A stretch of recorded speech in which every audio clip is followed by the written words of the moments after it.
Chapter 20. Emptiness. The only thing worse than being forced to fight for your life is expecting a fight and finding no opponent. It means that you do not understand the conflict at all. 28th of December, 2033, 5:11 AM. Folder Dominion, Battle Helix. Mana signature, C53171. Physical location, Phobos. The pathway upward had become familiar. A stone cylinder 30 metres wide rose more than 100 metres, with two separate staircases winding up the inner wall in a double helix. They never met, only corkscrewed around each other into the sourceless light above. Braca and Luna took the same thread, Luna 10 paces ahead, and Braca behind her, with the World Aegis angled towards the tower centre. I unfurled my wings instead. The twisted expanse realm, bound to my miracle of flight, had long since fully recharged. I'd warned the other two long before revealing anything about myself that might read as angelic, of course. Wings were a threat here, and Ultima Vigilia's population had very good reasons to fear what the light could do. The kinetic deflection bracer was still broken, if it could be repaired at all, so I ascended carefully, expecting trouble from every direction. No angels struck. Where we expected resistance, we found silence. My rainbow wings beat slowly, the sound of each wing beat failing to carry in such a vast space. Flying should have been relaxing after the frantic sprints and desperate battles of the last few days, but I remained on edge. I circled the centre of the massive staircase, gaining altitude with an ease that still felt like a violation of everything I'd once taught in physics classes. Newton's laws wept. "This feels wrong," Braca's voice echoed up from below. He paused with one hand on his weapon and the other gripping the World Aegis. "They just let us take the stairs? After what we did? The Mirror Seraph isn't even defending the way up?" Luna stopped and looked down at him, her expression unreadable. "They're not stupid, Braca. They know we're here. This could be a full-scale retreat, but it feels like they're choosing where we fight next." I drifted down to hover beside them, my boots almost touching the stone steps. Perhaps we hit their focal point harder than we knew. An irreplaceable commander or a logistical hub. Whatever it was, something broke. They might be in complete disarray. "I'll believe that when I see it," Luna muttered, resuming her climb. The rest of the ascent passed in quiet vigilance. We reached the top. The staircase opened onto black sand and drifts of broken glass. A wasteland stretched to a hazy, indistinct horizon, punctured by jagged obsidian formations soaring toward the sourceless light. No grass, few bismuth stains, and almost no sign that anything had ever lived or died here. The air did not move, and we heard nothing. "Right," Braca grunted, stepping onto the volcanic sand. His boot crunched and all three of us froze. "Where to now, Luna?" "Forward," she commanded, a gaze sweeping across the empty expanse. "The next staircase has to be out there somewhere. Stay sharp. Silence will help us, if we manage not to be the ones to break it." We fell into a loose formation and began to march, favouring quiet over speed. Braca took the lead with his shield ready. I walked between them, pistol in hand, wings folded but ready to flare. Every whisper of wind across the obsidian and every crunch of sand under our boots heralded attacks that never came. After an hour of marching through oppressive stillness, a structure resolved from the shimmering heat haze. It was a fortress, unmistakably human. Its battlements and gatehouse echoed Ultima Vigilia so closely that for one disorienting second, I thought we had looped back. Then the illusion broke. It was a ruin. Its walls were built from the same dark stone as the Battle Helix layer, and they were crumbling. Whole sections had collapsed into rubble. The main gate, thick timber reinforced with iron, had been torn from its hinges and left half buried in black sand. There were no bodies and no recent signs of battle, only the deep, settled dust of years. Old scorch marks, faded to pale grey against the dark stone, hinted at the violence this fortress had witnessed. "We lost this floor years ago," Luna murmured, her voice avoiding discussing a history I could only guess at. "About a dozen years back. Fortitude, one of our strongest bastions. We thought it impregnable." Luna blinked once, hard, and the tiniest droplet of a tear escaped before she could stop it. Braca walked to the broken gate and laid one hand on the splintered timber. "They must have hit it with something we've never seen." We didn't linger. The ruin was a ghost, and Luna did not look back. Braca glanced back once, jaw clenched, then followed her. We pushed on, the fortress shrinking behind us until it was just another jagged shape on the horizon. Ahead, another cylindrical structure reached for the ceiling. The next staircase. It, too, appeared deserted. The sense of wrongness intensified. It wasn't the presence of enemies that worried me anymore. It was their complete absence. It makes no sense, Braka growled, voice low beneath the hiss of sand. He kicked at a loose shard of obsidian. They fight for every inch of ground, and now they hand us 2 entire floors? They flee their beachhead on our floor, abandon Fortitude in this wasteland, then leave the way upward open? Which is why we don't go charging up those stairs, Luna countered, her gaze fixed on the empty archway above. This is a feint. They're drawing us in, separating our forces, leaving the lower levels exposed. Or they're consolidating, I said, scanning the black horizon, pulling everything back for a single, decisive engagement. A Schwerpunkt. We can't let them retake this ground, but we can't overextend either. I looked at Luna as the plan solidified. Someone has to tell Hutta and Rhea. We've taken a whole floor, found access to the next, and located the ruin of Fortitude. They'll need to send a proper force to occupy it. Luna's mouth tightened. I'll do it. I'm the fastest over distance. Braka hefted the World Aegis, its polished surface catching the strange light. We'll guard the upper staircase. I'll let the bastards come. Right, Luna said. A quick nod to each of us was our only farewell. Then she was gone, a pink-haired blur sprinting back the way we came, her preternatural speed making the term miracle of speed feel almost understated. The wait stretched. Braka and I took cover in the shadow of a colossal obsidian fang, the silence drawing our nerves taut. He spent the time polishing his shield with a scrap of cloth, leather squeaking softly against bismuth. Hours later, a dark line appeared through the haze. It grew into a column of soldiers, their armour dull against the black sand. Hutta and Rhea led them at a forced march, and Hutta wasted no time on greetings. Perimeter! He barked, his voice carrying through the stillness. Stay on high alert! I want this fortress locked down. Soldiers fanned out, movements crisp and practiced. Rhea had another objective. Her eyes moved across the ruins of Fortitude with painful familiarity. Without a word, she strode towards the collapsed gatehouse. Luna, Braka, and I exchanged a glance, then followed. Rhea moved through the rubble with unnerving familiarity, stepping around hazards I didn't notice until after she'd passed them.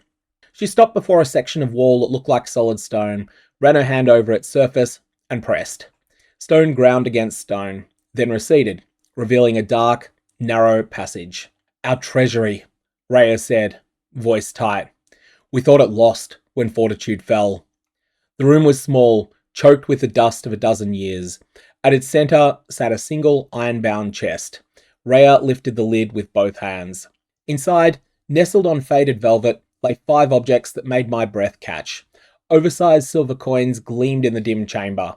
4 were adorned with intricate tetrahedral patterns. The 5th was larger and heavier, and bore the crisp, geometric lines of interlocking cubes. Realm access coins, I muttered, suddenly aware of my own folio of realities and the library still stored inside it. A library I'd promised to get back to Earth somehow. Rhea nodded without looking away from the chest. I can finally speak of this secret. The Council of Fortitude called them God Doors. Histories say they hold other worlds, but we never learned how to open or bind them.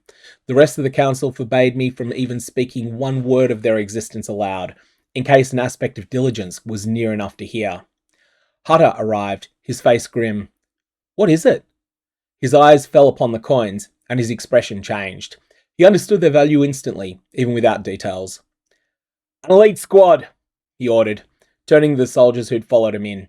Take these back to the vaulted Ultima Vigilia. Now! No stops! No delays! 4 soldiers lifted the chest with reverent care. 6 more formed around them, and all 10 departed at a run. Once the treasure was moving, we parted ways again. Hutta and Rhea would remain to begin the massive task of refortifying this floor and probing the ruins for more lost secrets. Our own mission remained unchanged. Press upward. As we turned back towards the silent staircase, a question hung between us, unspoken. The Angels had abandoned 2 floors, a major fortress, and a treasury that might change the war. We still had no idea why. We rested for an hour. We hadn't exerted ourselves much physically, but constant vigilance causes its own type of exhaustion. Around us, women and men worked frantically to remove rubble and drag stone into barricades. They'll be repairing and securing Fortitude for weeks, if not months. How did Fortitude fall? I asked Rhea. And this floor? I know nothing at all, she replied. I was on the Council of Fortitude, but we always kept one leader a level lower in the helix, away from the front. One day, all contact with the floor was lost. On that day, the leader below was me. So, one day everything just went silent? Yeah, Rhea replied, tears welling in her eyes. I came to Ultima Vigilia, and my entire world disappeared. This place was never beautiful, but it was my home. And all the people. She swallowed. Not a soul survived. Not even to give warning. We recovered no corpses to feed to the Ignis Consecrati. My mind retreated into tactics, speculating about what that day might have looked like. I imagined aspects of diligence sneaking around, silently culling scouts, until an overt fort of aspects of wrath and other assailants made a diversionary attack. At that moment, perhaps the Mirror Seraph herself entered unseen amid the chaos. Then days later, an aspect of diligence allowed itself to accidentally be seen. Scouts died hunting it. And finally, overwhelming force as the Mirror Seraph personally struck the stairs downward, left a force to secure them, and devastated the level. My mind dreamed up this scenario, but my heart wouldn't allow me to speak of it. Rhea had suffered enough. I couldn't think of the right words, so I said nothing. In the quiet afterward, I checked my character sheet to take my mind off Rhea's grief and how little I could help her face it. My combat XP was now 211,250, and my health, mana, and resolve all showed 311 out of 311. Although my effective resolve was considerably lower due to a nasty malady. I scanned the other information, and one thing jumped out. Small crossbows, the skill that helped me use the Glock, had risen to C- rank. I smiled briefly, then suppressed it as soon as I thought back to Rhea's grief. She was still standing near the ruins of her former home. Athletics at C rank had already pushed me far beyond human limits. If small crossbows followed the same pattern, C- might make me an Olympic level shooter even before factoring in the miracle of calculation. I still had no idea when or why this change had happened, or whether something I had done and could repeat was the cause. I silently cursed the system's opaque nature, but I kept my cursing to myself. Best not to tempt fate. The time came to push upward again. We approached the staircase in silence, scanning high and low for any unexpected movement. Once more, nothing waited for us. We passed up unobstructed. The next floor's terrain stretched before us in vast, undulating plains of multicoloured pumice, light enough to skitter like dried bone underfoot, broken by patches of dark, loamy soil that clung to the seals of my EVA suit. Dust swirled around my ankles as we traversed the barren flats. The only sounds were our own footfalls. Each mile deepened the isolation, the strange, almost horizon of the helix's far walls shimmering as we pressed forward. Luna pointed to a distant ruin. 2004 years ago, this was a near unbreakable fortress. Braca listened intently, likely too young to remember its fall. Bismuth covered the ruin almost completely. I asked Rhea if she knew of anything worth hunting for on the upper floors, any lost treasures, but she knew of none, Luna whispered, anticipating my next question.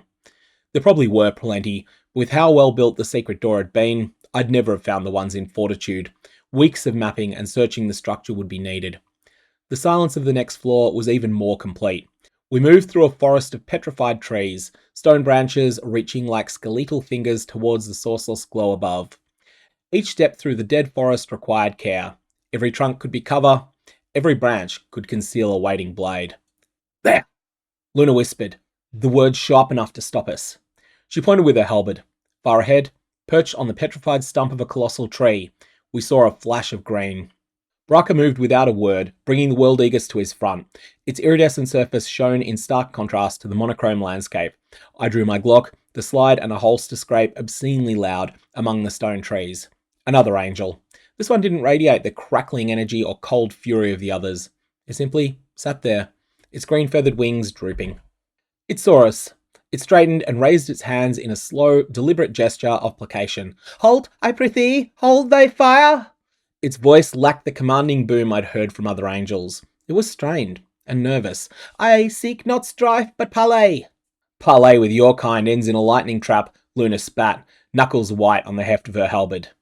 Stay behind the shield, Braca grunted, planting his feet firmly in the petrified leaf litter. The Aegis hummed softly, eager to protect again. But this was different. A lone angel, not spoiling for a fight. One ingredient was missing from every other interaction I'd had with her kind. rage. Let's hear it out, I said, keeping my voice low. From here. One wrong move, and we opened fire. Luna shot me a look that could curdle milk, but she didn't object. The angel on the stump seemed to sag with relief. Verily, you have my gratitude? It said. I am an aspect of kindness, or what remaineth of one. Kindness, Braca scoffed. We've seen the kindness of your seraph. The angel flinched. The Archangel of Mirrors, she is not herself. A madness doth possess her. She stirs our virtues into a fell rage, transforming us into mockeries of our true selves. My kind doth become aspects of envy. Diligence turneth to sloth, and justice becomes wrath. That explained a lot. The berserk rages, the nonsensical cruelty. Of course, it only explained anything, if it was true. She forced this war upon you? I asked, stepping to the side of Braca's shield, pistol never wavering from the angel's chest. Our strife is with the spawn of the abyss. Virtue warreth with vice since the dawn of time. Humanity was to be observed, not cleaved asunder. His voice shook. That was the charge, that was always the charge. But her fury seeth only adversary. She hath taken the whole host, every aspect she could compel, and hath fled. Luna's head snapped up. Fled where? To the demon battlefield, the aspect of kindness said, gesturing upward. Verily, she doth believe a final glorious strike shall purify the helix of their foul taint. She underestimated my fortitude and thine unwavering resolve. Her grip upon my heart hath waned, and the moment it did shatter, I did flee her gaze and sought refuge. I desire naught but peace. Upwards? The demon battlefield? I blurted, before realizing I'd just made a horrendous mistake. The humans of the Helix told stories of 6,001 floors, and climbing up from the top floor looping you back around to the bottom. The angels might not have known that. My questioning tone may have revealed a shortcut through the humans, one providing another way to attack the demons. I asked a new question to cover up the error. Luna shifted the grip upon her halberd and took 2 quiet steps forward. How far upward is it? 3 threes and 3 floors, the angel answered. Great. More weird number systems to translate. It was 12 floors, and we'd be there soon at this pace. Luna ended the conversation the way she had always ended conversations with angels. She moved while the aspect of kindness was still looking at me. For one naive moment, I thought she was stepping forward to ask another question. Then her halberd slammed into the ground, 2 angel pieces following moments later, dead before I could shout the word stop. Luna planted the haft of her halberd against the stone and looked towards the distant staircase up. She didn't look ashamed or even remotely conflicted. It came to talk. My voice came out thin. It came under truce. It came within reach, Luna replied. That's not the point. On Earth, we have rules around prisoners, the Geneva Conventions. You can't just kill a prisoner or a foe that comes to talk. That's Earth then. These monsters want us all dead. And that's the most information I've ever seen anyone get out of an angel, Braca stated matter-of-factly. He treated Luna's decision as so natural, he didn't even address my objection. And we got all that information without a word leaking back to them. Well done. The words shook me. Then I thought of Tara impaled on a spike and used as bait. I imagined the Mirror Seraph leading an overwhelming force through the human levels because she believed it would allow a pincer attack on the demons, because one harmless aspect had carried information to her about another path. Luna's cold utilitarianism warred in my mind, fighting against every moral and legal code I'd carried from Earth. I hated myself for not being able to condemn the killing. The encounter was an important reminder. On Earth, we had the Geneva Conventions to protect prisoners. Flawed as they were, they made becoming a prisoner far less awful than it was in this folded realm. I would have to remember this prisoner's fate. Surrender was supposed to mean something in Earth wars. It was usually a real option. But here, capture might be the worst possible outcome. The weight of the killing hung over me as we moved. We didn't sprint, but kept up a relentless, ground-eating jog at Luna's preferred pace. The shock and guilt of the execution had no effect on my legs, and C-rank athletics turned a grueling trek into an opportunity to try to process what had just happened. One floor blurred into the next, a museum of geological madness. We left the petrified forest for a landscape of jagged crystalline shards jutting from the ground like broken teeth. Don't touch the red ones, Luna warned without looking back, vaulting over a cluster of incandescent spikes. They look like they burn, and our records say something about them. A red spike reflected strangely in Luna's halberd, and for a heartbeat, I saw green wings falling again. Only a trick of the light. Probably. The staircases between floors were the only constant. Each spiraled silently upward, two intertwined helixes inside a larger tower. Every time we emerged, the battle helix threw another impossible geography at us. A floor of shifting blue dunes followed, the sand squeaking under our boots. Then came the realm of floating basalt pillars, connected by precarious bridges of woven moss that felt far too spongy for comfort. During the run, I tried to make a decision of principle. I only reached a compromise. I stick to my own moral lines, but not demand the same of others. I wouldn't kill prisoners or violate a truce, but I wouldn't insist allies agree or abandon those who do not think the same way. The choice sat wrong with me. So, Braca puffed as we navigated a narrow causeway. Your world. You said you mass-produce weapons. What does that mean? Is it like growing crops? Sort of, I replied, keeping my eyes on the dizzying drop. Like the other Battle Helix realms, this appeared to be just under 150 meters from top to bottom, but its layout was unusually three-dimensional. I continued. Factories. Huge buildings where machines build other machines, while a small number of people oversee and troubleshoot them. We can churn out thousands of guns in a day. Mites of them, in your words. And not just golas of bullets. Much bigger numbers than a gola. One factory might make a might of bullets? I used the unfamiliar terms as best as I could. A mite was nearly 2,000, a gola over 20, and a might of mites around 3 million. Braca whistled low. A might of bolts. I can't even imagine a pile that big. We're careful with every arrow fletched, as so much time goes into them. Can't waste anything. Luna agreed, not breaking stride. We can build a lot. I hope I can show you my world one day. We reached a floor entirely submerged in water, parts knee-deep, parts much deeper, the surface perfectly still until we disturbed it. Beneath the glass-clear liquid, I saw ruins of well-preserved houses. Other than the primitive architecture, it reminded me of news reports from Townsville after the horrendous Australian floods of 2031. Who lived here? I asked, the water dragging at my shins. People who thought being multiple floors away from the front line made them safe, Luna said. Her voice was flat, hard as the stones beneath the silt. They were right until they weren't. Keep moving. We splashed through to the next stairwell.